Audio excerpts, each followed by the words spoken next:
Hello, I'm Christina from The Turned Leg. I love to salvage, repurpose, and create and help others to do the same. I also own a booth at Plaza Antiques and Collectibles Mall in Lincoln Park, Michigan. And when I started my journey on becoming a booth owner, there was very little information out there to help me. So I have a whole series of videos to help people who have a booth or are thinking about starting a booth, and I'll put a link to the playlist above. But the whole point of this video is we're going to talk about what to do when booth sales are slow.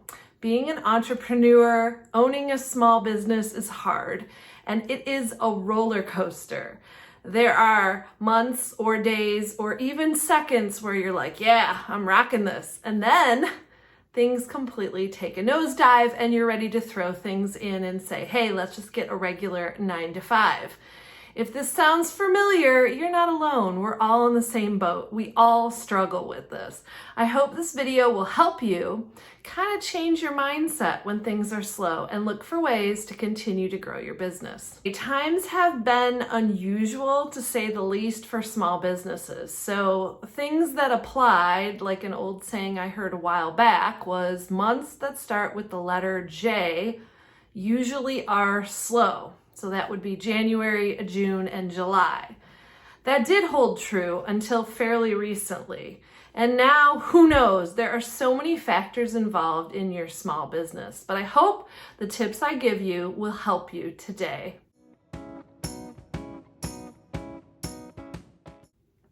The first thing you want to find out when times are slow is it just you?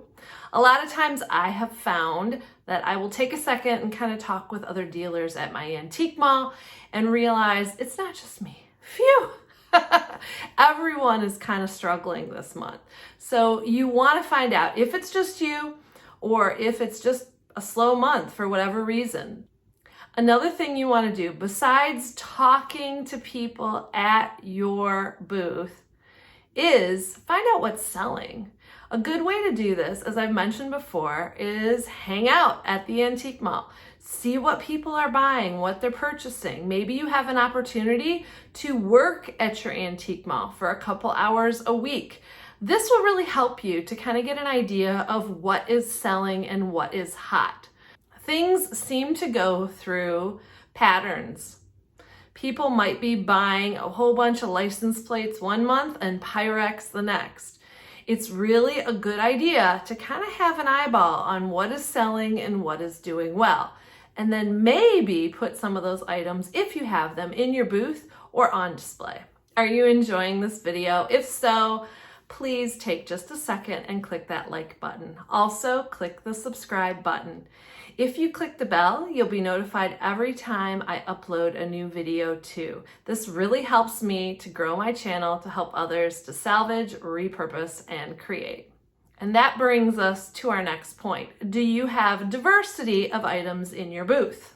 If you have a booth that's all coins, maybe coins aren't doing well this month. I think it's really important to have a diversified booth.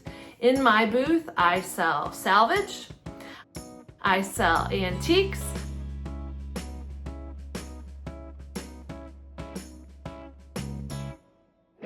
I sell home decor, I sell items for projects so people can work on their own things at home.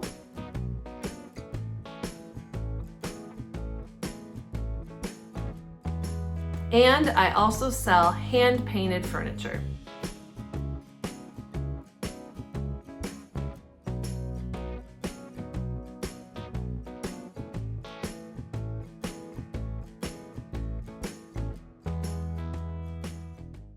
Having all of those items in my booth really helps, because if antiques aren't selling this month, maybe people are becoming more DIY and they are purchasing items to help them get their own projects done.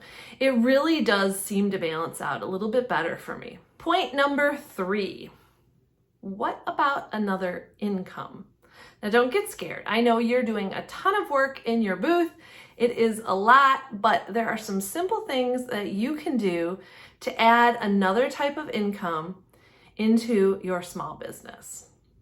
Obviously, you could get another booth. It's surprising to me, even when I had a second booth at the same antique mall, that sometimes one booth would do better than the other, even though I pretty much had the same items.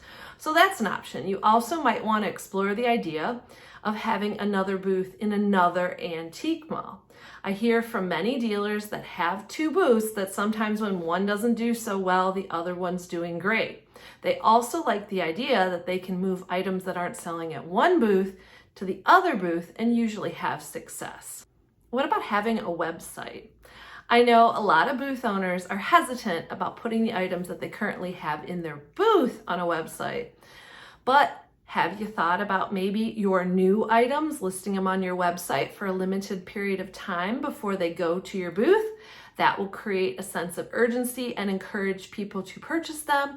And then the locals will also be kind of getting a sneak peek of what is coming soon for them to buy.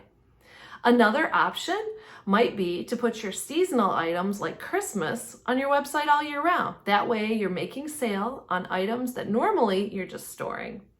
Don't forget about advertising your items other places too. There, of course, is Facebook Marketplace, which I kind of have a love-hate relationship with. Sometimes I sell a ton of my items that are already located in my booth, and that's what I put in the tag. You can purchase it at Plaza Antiques and Collectibles Mall.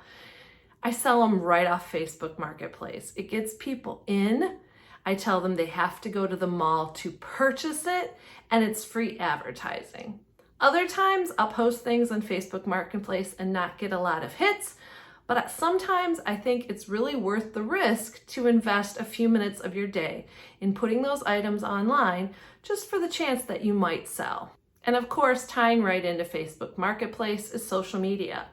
Are you listing your items in all of the places? I know there's a lot out there, but the more that you invest in your business by putting a few things on social media, the more you are getting free advertising for those items and your business. And you're bringing in new customers. Another thing a lot of the dealers at Plaza Antiques and Collectibles Mall seem to do, and I think most people do this annually, is have a garage sale. I mean, I know you have those items that just you had forever. They're not selling, no matter where you move them. It's just you're sick of seeing them. And why not make a little bit of profit having a garage sale annually at your house? Normally, antique dealers have some of the best garage sales because they have a lot of inventory at those sales. And you'll at least be making back a little bit of the money and perhaps all of the money that you paid for the initial items. Plus, it will be helping your business with the slow times give you a little bit more income. Finally, if things are really tough, have you considered another job? I'm not talking about something full-time, but picking up some hours here or there. It's amazing. You could even do one of those services where you're shopping for people or dog walking or whatever. You might have a few hours of your day where you can earn a little bit extra money to supplement when times are tough. Get creative. I'm sure there's a lot of other ways that you can make a little extra income. Also, as I mentioned, working at your mall might be a good idea too. And that way you'll kind of have an eye on what is selling and what's not, and you'll make some friends with some of the dealers there too. Number 4. Okay, this is worded a little bit strange, but I thought it really brings the point home. Have you heard about eating like in-season foods, like in the summertime when fruits and vegetables are plentiful? It's a really good idea to be eating those because they're going to be less expensive. Well, as a booth owner, you should be thinking about eating the in-season produce and foods. So what I mean by that is in my area, I'm located in Michigan, we don't have garage sales in the winter. So summer, which is usually when things slow down, is when the garage sales and the estate sales are a hoppin'. It's a really good idea to take advantage of getting extra inventory, getting lower prices, and building up what you need for your small business when you're able to. So if times are slow, but there's lots of garage sales to go to, it's kind of a win-win for me because I can build up my inventory and get great prices at the same time. Number 5, reinvest in you. When things are slow, it is a perfect opportunity to reassess your business a little bit and think about, what can I do to help my business right now since I have a little bit more time? Maybe you want to start up a website. Maybe you want to already have a website, but you need to work on some web design. I like to change out my pictures quarterly for my website so that I have more appropriate pictures, and every time people visit, it's not like the same old picture. It helps keep things nice and fresh, and it tells people you really care about your site and you're working to grow it. Another thing you can do is prepare for the busier times. Whenever you have a few extra seconds, the holidays are a mad rush. Not only are you doing your holiday stuff, but we're getting our booths ready and we've got the crazy shopping hustle. Some people I know do markets and craft shows. So if you have extra time, why not prep for the busy season, whatever that might be for you? Another thing you can do is you can think about your booth design, your hardscape of your booth, how it's looking, how are your displays, what do you need to build, what do you need to add? During slow times, this is the perfect opportunity to check out Pinterest boards and look for great ideas and lots of inspiration how to make your booth much more inviting to those customers. Making your booth look really good is going to help get customers in. Doing things like lighting and staging are all great ideas to consider when times are slow. And the last part, to reinvest in you, is to maybe learn something new. When times are slow and your booth is not rocking it, maybe there's a new tool you want to learn how to use. Maybe you want to learn how to build a website. Doing things to reinvest in what you already know as a small business owner and to help your business grow. This is the perfect opportunity. Finally, the last thing to keep in mind is times are slow. It's usually temporary. And usually many other booth owners in your mall are experiencing the same thing. If you are getting all that feedback that it's not just you, that times are just a little slow, you just have to kind of wait it out. But use your time wisely. Don't give it up. Reinvest in your business. Do things to help your business. I hope that all of these tips and tricks will really help you to survive those lean times we all go through and help your business grow. And then the good times will be even better. If you have any tips and tricks for how to help your business when times are not so great, please comment down below and help one another. Thanks so much for watching this video. Now get out there to salvage, repurpose, and create.